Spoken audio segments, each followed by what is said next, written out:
Hey, welcome back, everybody. I'm Steve McCurdy. This is Stories with Steve. Today we're talking about legacy, the echo of honor.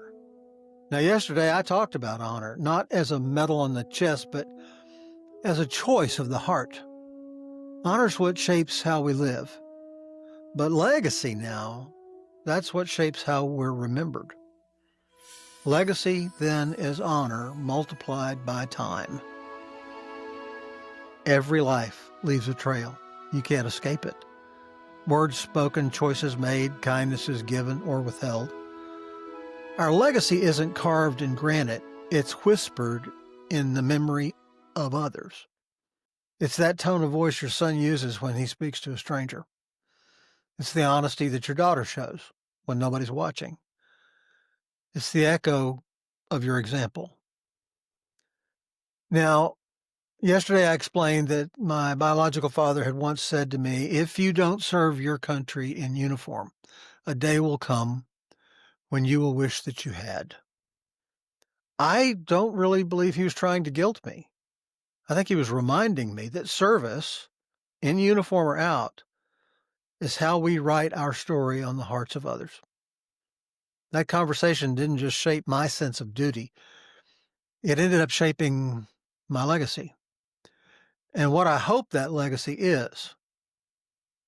As I've aged, my thoughts are not so much about what do I want to accomplish next, as they are what do I want the legacy of my having lived to be.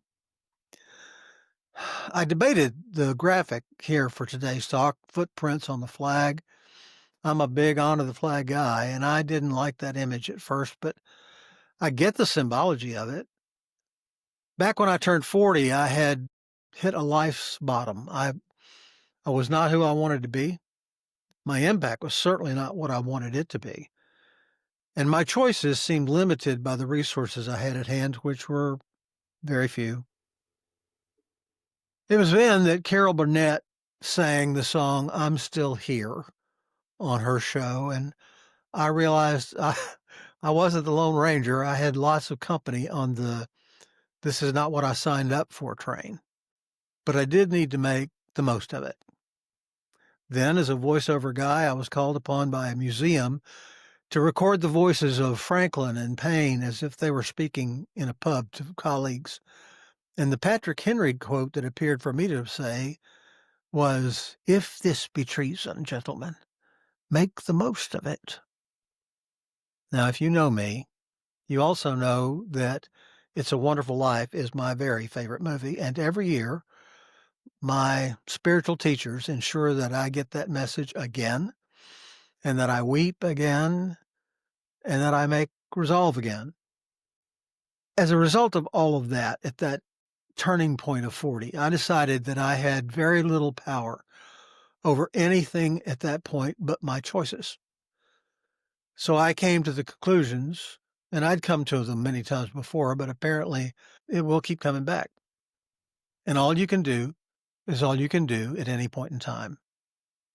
You check the compass, you find your true north, and you turn your face back toward yourself. Christians call that repentance. Not about guilt, it's about navigation. So my goals then became to be a world-class father, a world-class friend, maybe someday a world-class partner, but above all, to leave this place better than if I had not come. I have a belief that our teachers keep presenting our lessons until we integrate it into our being and our leaving of legacy, because legacy isn't about buildings or bank accounts, as I said before. It's about the fingerprints we leave on people's souls, because you can't buy legacy. You can only earn it, one honorable decision at a time. When we choose integrity over ease, compassion over comfort, and courage over convenience, we're leaving behind a legacy that says this is how a good person lives. And someday, someone is going to tell your story. It might be your child, your friend, or someone that you helped without even knowing it. They might not even remember your name, but they'll remember the impact you had on their life. What do you want them to say?